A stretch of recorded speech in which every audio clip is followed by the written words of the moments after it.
Before I start, if you love stories that feel like a movie, betrayal, karma, powerful revenge, then subscribe, press like, and turn on the bell icon. Because what I'm about to tell you isn't just painful, it's unforgettable. I was 9 months pregnant, lying in a hospital bed, when I learned how cold the world can become when the person you trust the most decides you're disposable. The room smelled like disinfectant. The monitor around my belly kept making that steady sound. Beep, beep, beep. Like a warning, like a countdown. My back was on fire. My hips felt like they were splitting, and I kept trying to breathe through the pain like the nurse taught me. In, out. In, out. But the truth is, my breathing wasn't the hard part. The hard part was the silence. My husband was supposed to be there. He promised he would never leave me alone. He kissed my forehead that morning and said, "I'll be back before you even miss me." Then he disappeared. At first, I blamed traffic. Then I blamed work. Then I blamed the hospital signal. Until I stopped lying to myself. Because women always know. We just don't always accept. Hours passed. The nurse came in and adjusted my IV. She smiled politely, like she didn't want to say the truth out loud. "I'm sure he's on his way," she said. But the way she looked at me told me she wasn't sure at all. I stared at the door again. I thought if I stared hard enough, I could force him to appear. And then, finally, the door opened. Relief hit my chest so fast I almost cried. I whispered, "Thank God." But the next second, my relief died. Because my husband wasn't alone.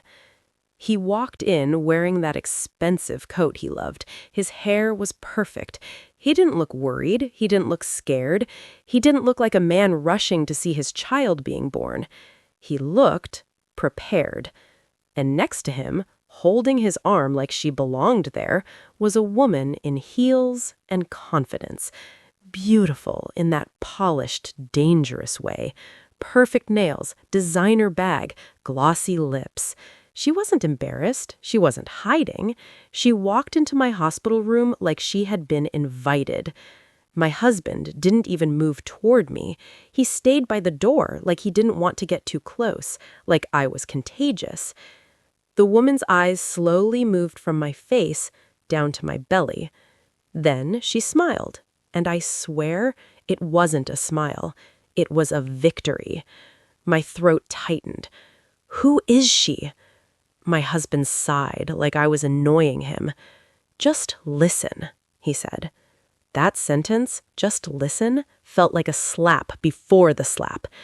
The woman took a step forward and spoke with a soft voice, the kind people use when they want to sound innocent while destroying you. "Hi," she said. "I'm not here to stress you out." I stared at her. "Then leave." She smiled wider. "I can't." I looked at my husband, begging with my eyes, "Please tell me this is not what it looks like." He didn't. He looked away. The woman tilted her head. "You really didn't tell her?" she asked him, amused. My husband finally spoke, still not looking at me.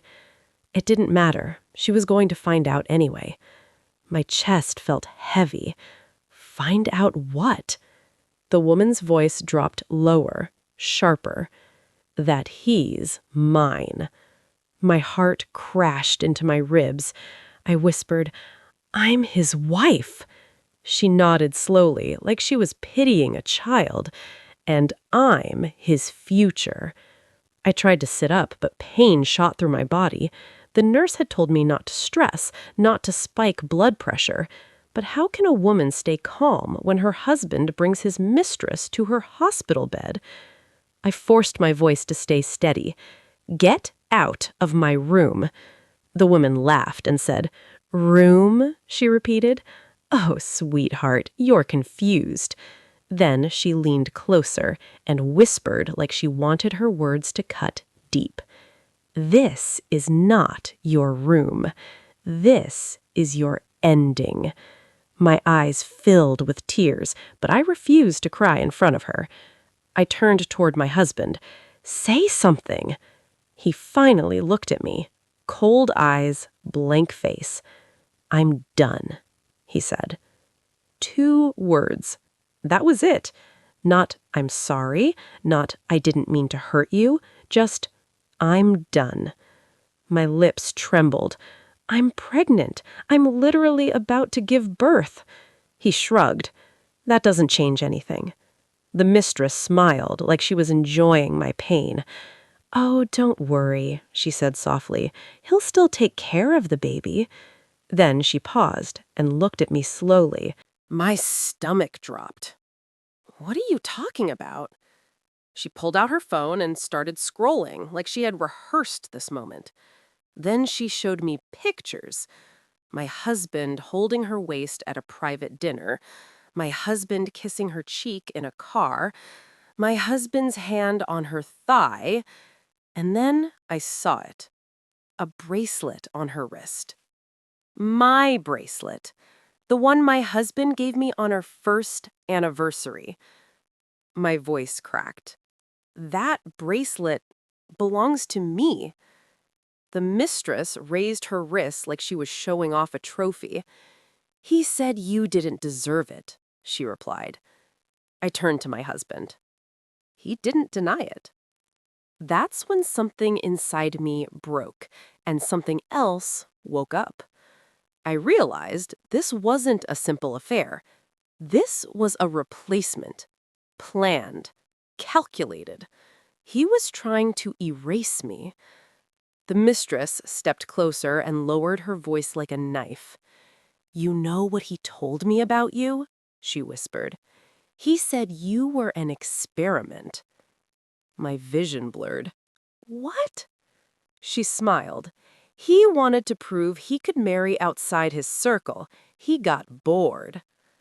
I looked at my husband again, hoping she was lying. But his face said it all. Then the mistress looked at my belly. "And that baby," she said softly, "that baby was your last attempt to keep him." My body trembled with rage. "You're evil," I whispered. She tilted her head. "I'm honest." Then she placed her hand on my belly. I froze. "Don't touch me," I said. She pressed lightly and smiled. "I just wanted to feel what's standing between me and the life I deserve." That sentence snapped something in me. I slapped her hand away, and the next second, she slapped me. Hard. My head turned, my ear rang, pain exploded across my cheek. I tasted blood from my lip. For a second, I couldn't breathe. The machines kept beeping, my baby kicked, and I looked at my husband. Surely he would defend me now. Surely he would react. Surely he would become a man. But he didn't move. He didn't even blink. He just watched me like he was watching a show. In that moment, his silence hurt more than the slap. The mistress leaned in and whispered, "See, even he thinks you deserved it." My hands shook as I grabbed the bedsheet. Then I whispered the 6 words that changed everything. "Call my father right now." The mistress laughed loudly. "Daddy?" she mocked. "Aw." My husband scoffed. "Stop acting like a child." I stared at both of them. They really didn't know. I had kept my family away from this marriage because I wanted real love. I didn't want my father's shadow controlling my life. But my father wasn't just wealthy. He was the kind of billionaire who doesn't chase attention. He controls land, shipping, luxury resorts, private construction projects, international contracts. His money wasn't loud. It was heavy. I called him myself. He picked up on the first ring. "My baby?" he said. I tried to speak, but my voice broke. "Daddy, I need you." His tone changed instantly. "Where are you?" I told him. "Listen carefully," he said. "Stay calm. Don't argue. Don't stress the baby." Then he paused, and his voice turned deadly quiet. "Don't let anyone touch you again. I'm coming." I hung up. Mistress rolled her eyes. "Cute." My husband leaned close and hissed, "After today, you'll have nothing. Understand?" I stared at him and whispered, "After today, you'll realize what nothing really means." 15 minutes later, the air changed. The door opened, and my father walked in. He didn't rush. He didn't shout. He walked with calm control, like the hospital belonged to him. Behind him were two men, silent, sharp, alert. Even the nurse outside stepped back like she sensed something dangerous. My father's eyes found me first. Then he saw my cheek. His face became still. Not angry loud, angry quiet. He walked to my bed, took my hand, and kissed it gently. "My baby," he whispered. "Tell me." I didn't speak. I just looked at the mistress. My father turned slowly. He looked at the mistress first, then at my husband. His voice was calm. "You brought this woman here?" My husband tried to act confident. "This is between me and my wife." My father smiled lightly. "A man who lets his pregnant wife get slapped in a hospital doesn't deserve to say the word wife." The mistress tried to speak. "Sir, she—" My father raised a finger. She froze mid-word, like she suddenly remembered she was small. "What's your name?" he asked her. She said it proudly. My father nodded. Then he took out his phone and made one call. "Freeze accounts," he said. "Check identity. Confirm lease. Confirm vehicle registration. Pull every record." Mistress laughed nervously now. "What are you doing?" My father looked at her. "I'm checking who you really are." Then he turned to my husband. "And you," he said softly, "I'm going to teach you a lesson." My husband's face tightened. "You can't threaten me." My father smiled. "I'm not threatening you," he replied. "I'm educating you." He placed a folder on my bed. When I opened it, my chest tightened. Contracts, deeds, investment agreements. I looked up at my father, confused. My father's voice was steady. "I never wanted to interfere," he said, "but I prepared in case you ever needed me." Then he looked at my husband. "Your wealth was borrowed." My husband's face turned pale. "You don't own the buildings your company works from. You don't own the land your projects are built on. You don't even own the funding." He paused, letting it sink in. "You were just renting a crown." My husband whispered, No, that's not possible." My father leaned closer. "It's possible because I allowed it." Then my father's phone rang. He answered, listened, then slowly looked at the mistress, and I saw it, the exact moment she realized karma had found her. My father said calmly, "Interesting. That name you gave me? It's fake." Mistress stumbled back. "What?" My father continued, "Your money comes from stolen identity accounts. You have outstanding fraud cases in 2 states, and the man funding your lifestyle," he looked at my husband, "is not my son-in-law." The mistress's lips trembled. "Please, I didn't know." My father didn't blink.